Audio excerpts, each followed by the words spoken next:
Happy holidays, guys! I'm Brooke Brown from Teach Outside the Box. Welcome to my Holiday STEM Challenge series. It is the most wonderful time of the year. It is December, where we need to pack in all of the engagement for our students this month. Yes, it can be very crazy. It can be very busy. It is a short month, but that means it is also the perfect month to put in some Christmas-themed STEM challenges for your students. So I'm going to share 3 of my favorite STEM challenges that I've used with my kids in my class for many years. These are going to be appropriate for kindergarten all the way through 5th grade. Very easy to differentiate. You can put these into stations in your class. You can incorporate them into your winter parties, even involve some parents. You can pair upper grade and lower grade classes together for these challenges. They're going to be so easy to put together, and I promise your kids are going to absolutely love them. So today I'm going to share one of my favorite challenges with you, which is the Shelf for the Elf Challenge. Kind of goes along with the favorite book that our kids love. I'm going to show you a demo of how to put together this particular challenge and all of the components that are included. So everything I'm going to share with you today, I'm going to link in the description below, as well as put the link to my STEM All Year bundle if you're interested in purchasing challenges for the entire year. So the Shelf for the Elf Challenge is very simple. You are going to construct the tallest shelf possible that will hold the elf, and your problem is the elf needs a safe and high place to sit that cannot be reached by children. This one is super easy to prep in advance.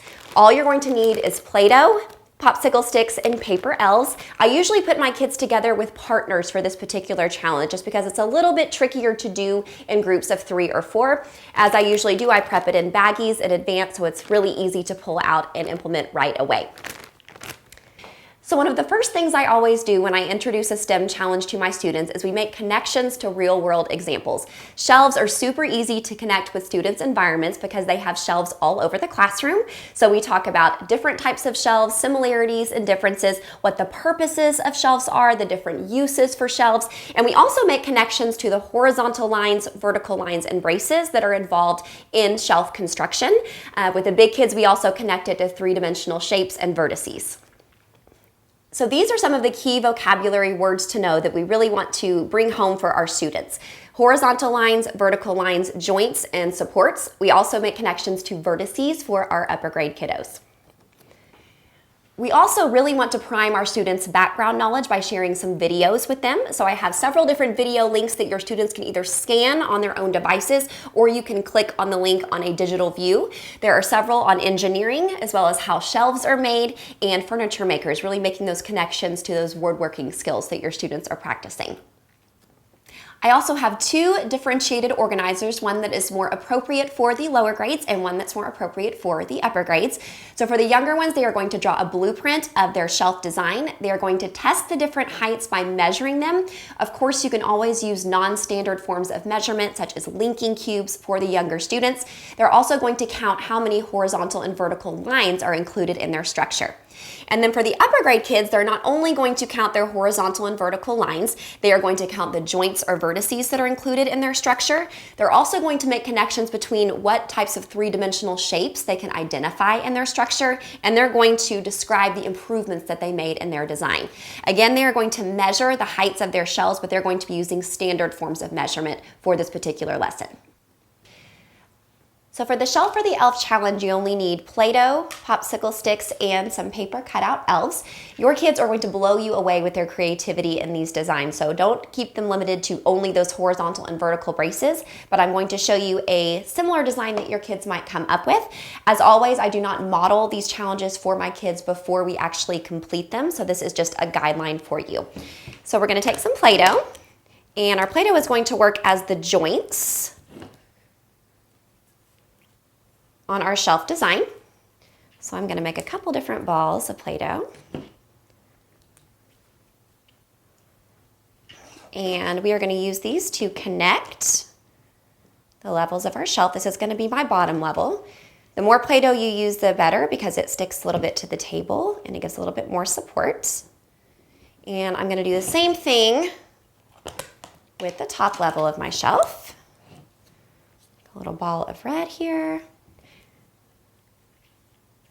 1 can of Play-Doh is plenty for this particular challenge, but I wanted to make it a little more festive with some red and green to show you. So I'm making my horizontal here and make a little bit more with Play-Doh.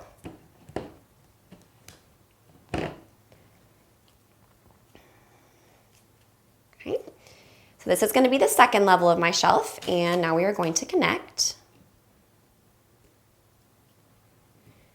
Some of your kids will choose to make pyramid style designs. Some may choose to make more of a cube to make it a little bit more sturdy. I'm just doing a simple 2-level shelf. Many of them will figure out how to go up even higher from this particular design. Make sure that it's steady. And then our last step is to see if we can make our elf sit on top. So all you're going to do is fold on the dotted lines where they're in this seated position. I always take a little bit of Play-Doh and stick it on the back of the card so it's a little bit sticky. And then your elf is going to sit right on top of your shelf like that. So also included in my Christmas STEM Challenge pack are 2 other low prep challenges that your kids are sure to love. This one is called the Santa's Parachute Challenge, and this is one of the favorites among my upper grade kiddos. So for this particular challenge, you pretend that Santa's sleigh broke down and they have to construct a parachute that will help Santa land safely on the target and upright on the ground. And one wonderful thing about this challenge is you're going to allow your kids to choose from a variety of materials to construct their parachute. They're really determining which properties are most suitable for an intended purpose.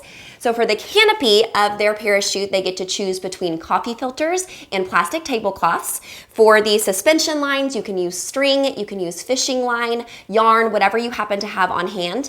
And then for the basket of their parachute, they can use either a Dixie cup or they can construct their own basket with index cards and tape. So this is a great way for them to test different styles of parachutes and see which ones work most appropriately for this particular challenge. I've also included a landing target that your Santa can land on to give them a little bit more of a challenge when it comes to that accuracy piece. The tallest tree challenge is a big favorite among all grade levels. You can even time it for the upper grades and make it more of a minute to win it challenge. All you need for the tallest tree challenge are cups, and in this case I have mini cups. You can use mini cups, you can use regular size cups. These particular green cups I just ordered off of Amazon. You can find them in any party store as well, and the challenge is to construct the tallest possible tree. Your kids can do all different kinds of designs. They can also identify different 3-dimensional shapes that are included in their designs. I have some extra little details that they can add ornaments if they would like to as well. I hope you guys are just as excited as I am about implementing these holiday STEM challenges in your class. I will see you again after the new year when I share my Valentine's Day STEM challenges with you. I hope you keep your kids engaged and excited and diving into STEM all month long. Happy holidays.